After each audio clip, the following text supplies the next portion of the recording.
ನಮಸ್ಕಾರ. Kannada share market ಚಾನಲ್ಗೆ ತಮ್ಮೆಲ್ಲರಿಗೂ ಆತ್ಮೀಯ ಸ್ವಾಗತ ಗೆಳೆಯರೆ. ಇವತ್ತಿನ ಒಂದು ಕ್ಲಾಸ್ನಲ್ಲಿ ನಾವು ಫೇಸ್ ವ್ಯಾಲ್ಯೂ ಅಂತಂದರೆ ಏನು ಅಂತ ನೋಡೋಣ. ಫೇಸ್ ವ್ಯಾಲ್ಯೂಗೆ ಕನ್ನಡದಲ್ಲಿ ಮುಖಬೆಲೆ ಅಂತ ಕರಿತೀವಿ. ಒಂದೊಂದು ಸ್ಟಾಕಿಗೂ ಮುಖಬೆಲೆ ಅನ್ನೋದು ಬೇರೆ ಬೇರೆ ಇರುತ್ತೆ. ಡಿವಿಡೆಂಡ್ ಲೆಕ್ಕ ಹಾಕುವಾಗ ಅಲ್ಲಿ ಪರ್ಸೆಂಟೇಜ್ ಕೊಟ್ಟಾಗ ಈ ಫೇಸ್ ವ್ಯಾಲ್ಯೂ ಮೇಲೆ ಪರ್ಸೆಂಟೇಜಲ್ಲಿ ಕೊಟ್ಟಿರ್ತಾರೆ. ಅದರಿಂದ ನೀವು ಡಿವಿಡೆಂಡ್ ಪರ್ಸೆಂಟೇಜ್ ನೋಡಿಬಿಟ್ಟು 100% ಇದೆ ಅಥವಾ 1000% ಇದೆ, 2000% ಇದೆ ಅಂಥೇಳಿ ಜಾಸ್ತಿ ಲೆಕ್ಕ ಹಾಕೋದು ಏನು ಬೇಕಾಗಿಲ್ಲ. ಮೇಯ್ನ್ ನೀವು ಫೇಸ್ ವ್ಯಾಲ್ಯೂನ ನೀವು ನೋಡಿರಬೇಕಾಗುತ್ತೆ. ಇದರಲ್ಲಿ ಒಂದು ಕಂಪ್ನಿನ ತೊಗೊಂಡಾಗ ಮಾರ್ಕೆಟ್ ಕ್ಯಾಪಿಟಲೈಸೇಷನ್ನ ನೋಡಬೇಕು, ಜೊತೆಗೆ ಶೇರ್ ಪ್ರೈಸ್ನ ನೋಡ್ತೀವಿ. ಅಲ್ಲಿ ಫೇಸ್ ವ್ಯಾಲ್ಯೂ ಅನ್ನೋದು ಯಾವಾಗಲೂ ಮುಂದೆ ಇರುತ್ತೆ. ಇಲ್ಲಿ ನೋಡಿ, ₹5 ಅನ್ನೋದನ್ನು ಇಲ್ಲಿ ಫೇಸ್ ವ್ಯಾಲ್ಯೂ ತೋರಿಸ್ತಾ ಇದೆ ಭಾರತಿ ಏರ್ಟೆಲ್ಗೆ. ಈ ಫೇಸ್ ವ್ಯಾಲ್ಯೂ ಅಂತಂದರೆ ಏನು ಅಂತಂದರೆ, ನಾನೊಂದು ಕಂಪನಿ ಸ್ಟಾರ್ಟ್ ಮಾಡಬೇಕಂತ ಒಂದು ಪ್ಲ್ಯಾನ್ ಮಾಡಿದ್ದೀನಿ. ಆ ಕಂಪನಿನ ಸ್ಟಾರ್ಟ್ ಮಾಡೋದಕ್ಕೆ ಕನಿಷ್ಠ 1 ಕೋಟಿ ಬಂಡವಾಳ ಬೇಕಾಗಿದೆ. ಈ ಬಂಡವಾಳಕ್ಕೆ 1 ಕೋಟಿ ಪೂರ್ತಿ ನಾನು ಹೊಂದಿಸೋಕ್ಕಾಗಲ್ಲ. ಅಂತಹ ಸಮಯದಲ್ಲಿ ನನ್ನಿಂದ ಆಗುವಂತಹ ಒಂದು ₹60 ಲಕ್ಷ ನಾನು ಕಂಪನಿಗೆ ಸೇರಿಸ್ತೀನಿ ಒಟ್ಟಿಗೆ. ಜೊತೆಗೆ ನನ್ನ ಜೊತೆಗೆ ಯಾರು ಕೈ ಜೋಡಿಸ್ತಾರೋ ಒಂದು 4 ಜನ ಇನ್ವೆಸ್ಟರ್ಸನ್ನು ನಾನು ಅವ್ರ ಜೊತೆ ಮಾತಾಡಿ ಕನ್ವಿನ್ಸ್ ಮಾಡಿ ನನ್ನ ಜೊತೆಗೆ ಸೇರಿಸ್ಕೊಳ್ತೀನಿ. ಪ್ರತಿಯೊಬ್ಬರಿಂದ 10 ಲಕ್ಷವನ್ನು ಸೇರಿಸಿ 4 ಜನರಿಂದ 40 ಲಕ್ಷನ ಸೇರಿಸ್ತೀನಿ. ಈಗ ನಾನು ಮತ್ತು ನನ್ನ ಗೆಳೆಯರಿಂದ 1 ಕೋಟಿ ಬಂಡವಾಳ ಆಯಿತು. ನಾನು ಮತ್ತು ನನ್ನ ಗೆಳೆಯರು ಒಂದು 5 ಜನ ಸೇರಿ ಈ ಕಂಪನಿಗೆ ನಾವು ಪ್ರಮೋಟರ್ಸ್ ಆಗಿರ್ತೀವಿ. ಈ ಕಂಪನಿಯ ಲಾಭ ನಷ್ಟ ನಮ್ಮ 5 ಜನಕ್ಕೆ ಹಂಚಿಕೆ ಆಗುತ್ತೆ. ಯಾವ ಥರ ಹಂಚಿಕೆ ಆಗುತ್ತೆ? ಸೊ ಅದು ಮೇನ್ ಆಗುತ್ತೆ.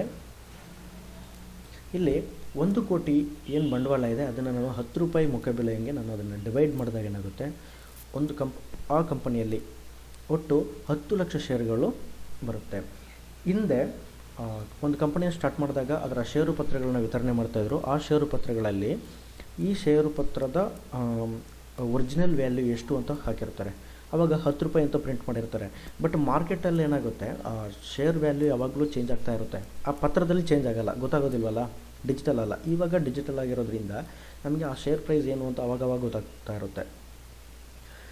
ನಾನು ಮುಖಬೆಲೆ ಹಂಗೆ ನಾನು ₹10 ಮುಖಬೆಲೆನ ಫಿಕ್ಸ್ ಮಾಡ್ತೀನಿ. ಆವಾಗ 10 ಲಕ್ಷ ಶೇರ್ಗಳು ಬರ್ತವೆ.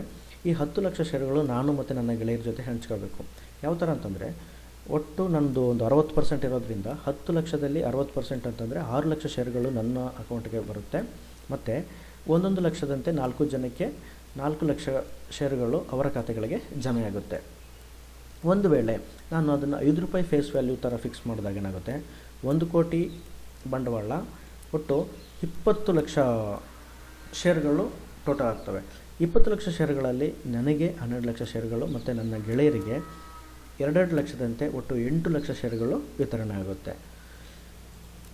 ಈಗ ನಿಮಗೊಂದು ಐಡಿಯಾ ಬಂದಿರಬೇಕು ಅಂದ್ಕೊಂಡಿದ್ದೀನಿ ಫೇಸ್ ವ್ಯಾಲ್ಯೂ ಅಂತಂದರೆ ಏನು ಅಂತ. ಈ ಫೇಸ್ ವ್ಯಾಲ್ಯೂ ಅನ್ನೋದು ಯಾವಾಗಲೂ ಫಿಕ್ಸ್ಡ್ ಆಗಿರುತ್ತೆ.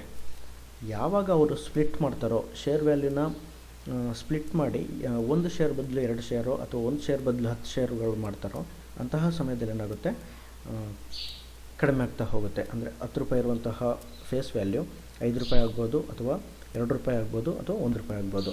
ಈ ಫೇಸ್ ವ್ಯಾಲ್ಯೂನ ಫಿಕ್ಸ್ ಮಾಡೋದಕ್ಕೆ ಏನಾದರೂ ಮಾನದಂಡ ಇದೆಯಾ ಅಂತಂದರೆ ಖಂಡಿತ ಇಲ್ಲ.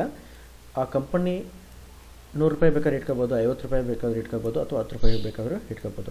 ಬಟ್ ಕಾಮನ್ನಾಗಿ ಏನಾಗ್ಬಿಟ್ಟಿದೆ ಅಂತಂದರೆ ₹10 ಮುಖಬೆಲೆಯನ್ನು ಫಿಕ್ಸ್ ಮಾಡೋದು ವಾಡಿಕೆ ಆಗಿರೋದ್ರಿಂದ ಸಾಮಾನ್ಯವಾಗಿ ನೀವು ನೋಡುವಂತಹ ಎಲ್ಲ ಸ್ಟಾಕ್ಗಳದ್ದು ₹10 ಇರುತ್ತೆ, ಅಥವಾ ₹5 ಇರುತ್ತೆ, ಅಥವಾ ₹2 ಇರುತ್ತೆ.